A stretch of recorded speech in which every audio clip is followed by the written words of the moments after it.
मसाले वाली भिंडी पकाने के लिए ये 1 किलो तकरीबन भिंडी थी। धो के खुश्क करके मैंने ज़रा इसे बड़े टुकड़ों में काटा है और इसको हमने ज़रा खुले तेल में तलना है। तेल सरसों का इस्तेमाल होता है सब्जियों में, तो ज़्यादा मज़े का लगता है। तो ये ज़्यादा भिंडी है ना, तो 2 हिस्सों में मैं इसको तलूँगी।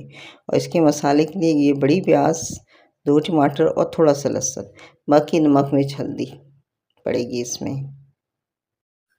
इसमें ज़रा अच्छी तेल तरह तला जाए ना तो भिंडी मज़े की बनती है। अब मैंने इसमें तकरीबन इतना तेल लिया है, जो बचेगा ना ये वापस डाल देंगे। लेकिन थोड़ा सा ये सरसों का ही तेल, ये तेल जो है ना ये बहुत अच्छा रहता है, खालिश तेल है। अच्छा, अब ये जो देखे ना मैंने इतना, ये नेचर्स फ्रेश वालों का है। अब जितना तेल लिया है ना, अब ये भिंडी तलने के बाद कितना तेल बचेगा, इसका मतलब ये कम तेल बचेगा तो हमारे सालन में कम जाएगा, जो हमें हमारे लिए फ़ायदेमंद होगा। तो इसलिए मैंने इसमें अब इतना तेल डाला है, ज़्यादा तेल नहीं है। अब इसको तलना है।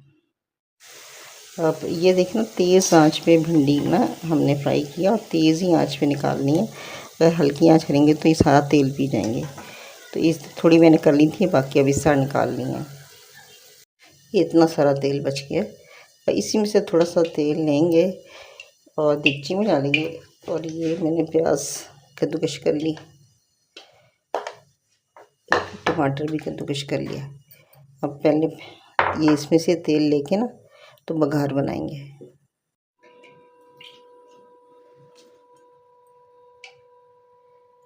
अब इसमें डालना है हमें मेथी दाना, थोड़ा सा ही जीरा और थोड़ी सी कलौंजी। अब इसमें डालनी है प्याज, और प्याज को भूनना है, ज़रा लाइट ब्राउन होगा ना फिर टमाटर डालेंगे।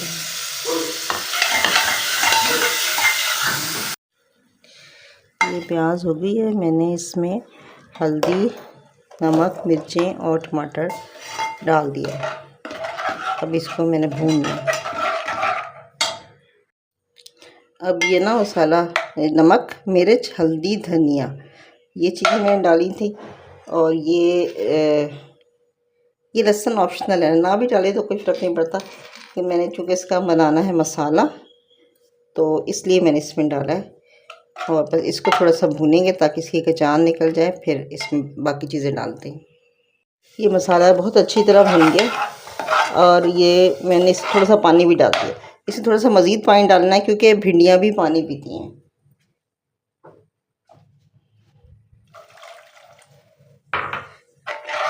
भिंडियों को सिलविला रखना है, इससे ज़्यादा पानी डाला। अगर भुना हुआ बनाना है तो सिर्फ छींटा डालना है। और ये इसके साथ डाल दी मैंने तली हुई भिंडियाँ। अब ये देखें ना कितना पानी डाला था, अभी पानी का पता भी नहीं चल रहा। बस इसको एक तेज़ आंच लगा के 6-7 मिनट हमने दम पे रखना है। अब इसमें ना थोड़ा सा नींबू का रस डालना है, मेरे पास फ्रेश नहीं है तो मैंने जूस इस्तेमाल किया है। बस ये मिला के अब इसे डालना है सालन में, तो उसका टेस्ट बहुत अच्छा हो जाएगा।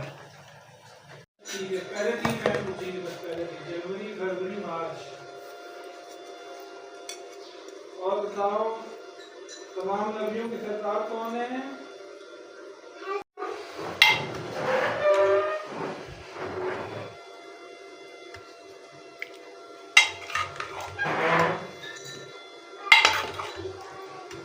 नहीं खाने के बाद